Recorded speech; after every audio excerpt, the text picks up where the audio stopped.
Oh, hello there. Welcome back. In this video, we're gonna be I've been drawing for a while, and my biggest inspiration when I was growing up was Dragon Ball. It's all I was drawing for a while, and I distinctly remember like the feeling of frustration wanting to draw as good as the manga, but not having the skills to do it. So, determined to get good, I started training. And 30 years later, here we are.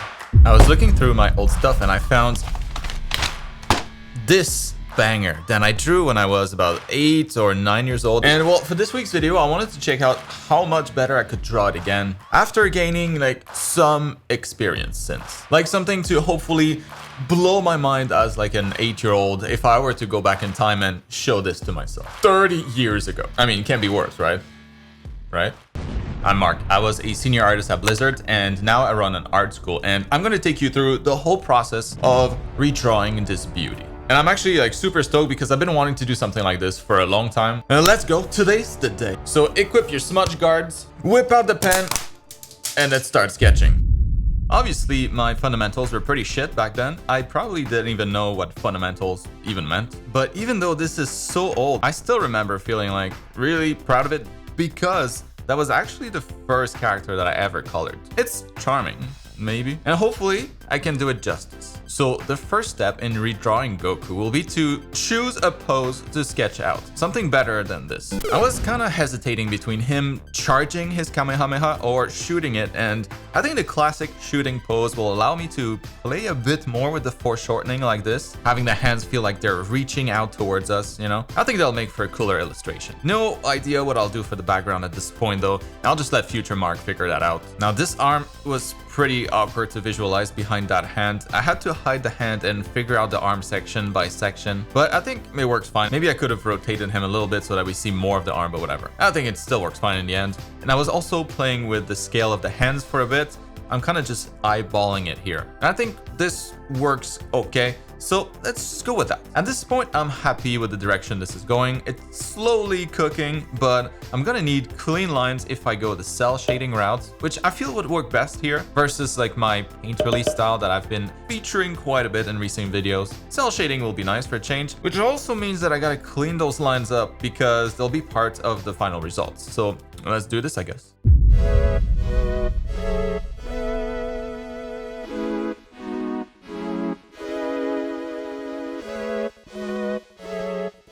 And for those wondering, I made this inking brush last year when I studied the art of my Yonayama, and I've been in love with it since. It's a custom brush that you can actually get as part of my advanced brush set with the link in the video description. Down there, you'll also have another link for my free brush set that contains the line art brush that I used for the sketch earlier. Probably the brush I use the most. Anyways, just check it out if you want to try it. It's free. The inking can be a little tricky at first, and I don't know if you can relate, but for the longest time I felt like my clean lines were lacking compared to the looser sketches. Like I would always lose something by cleaning them up, but I think I figured out why since. And I think most of it has to do with the weight of the lines.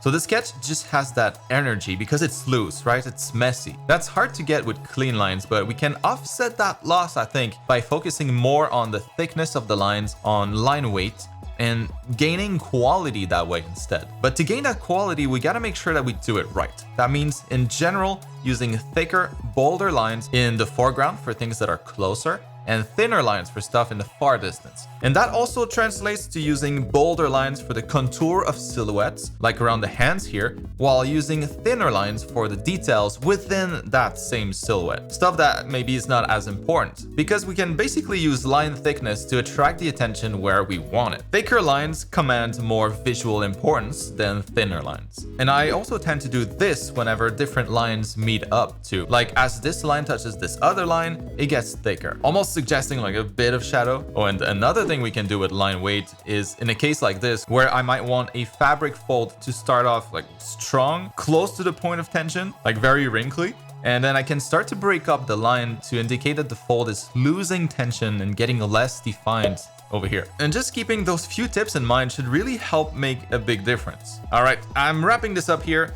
And man, I love inking. It's so relaxing. So this was my sketch, and here are my cleaned up lines. Looks a little better, I think. I don't think I lost too much in the transition. Maybe? Well, at least now we have something to color, so let's go.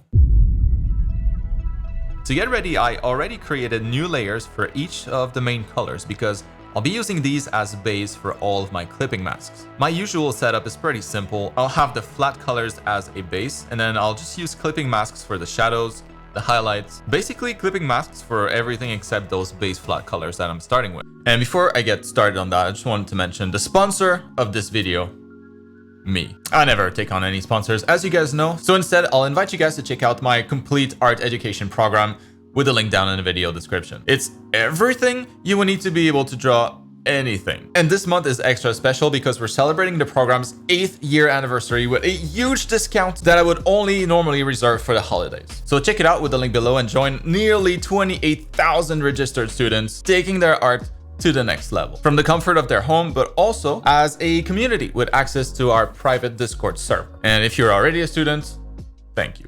I love you. Now let's start coloring this. I started with the shadows because I'm not really thinking of a light source at this point. They're just kind of overall shadows to give my flat colors some depth. I think it's pretty subtle. Then I also painted some more with a soft brush to basically get rid of any flat color. Now we have a nice gradient of colors instead. See the difference? Flat, gradient. Oh, hell yeah. The most fun part is coming up though, and I'm going to go right back in drawing mode and paint a light in this scene. The Kamehameha is obviously going to be a big source of light, but I'll probably add a secondary light source in there too because that always looks better. I just love to see the whole drawing take shape at this stage. It feels so rewarding. I actually covered this exact method in detail in a recent video that I will link down below, so check it out later maybe if you like how this turns out and you want to try it out yourself. Now, let's wrap this up.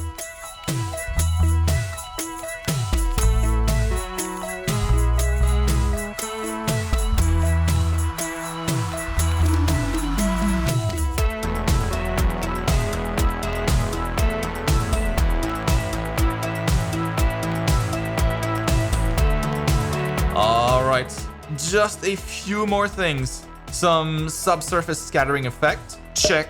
Adding some colors to my line art instead of all black, check. Highlights, check. And of course some special effects and a background to finish it off. And this is what I ended up with. I'm pretty happy with how it came out. I always wonder how young Marc would react seeing this. Drawing gets so fun as you level up, and I'm just glad that I kept at it all these years because that's all you really need to improve. Just never quit. Keep running that marathon. So anyways, here we have it. Before, after. Man, that was fun. All right, don't forget to check out my art program and take advantage of the mega sale this month, and I'll see you next week.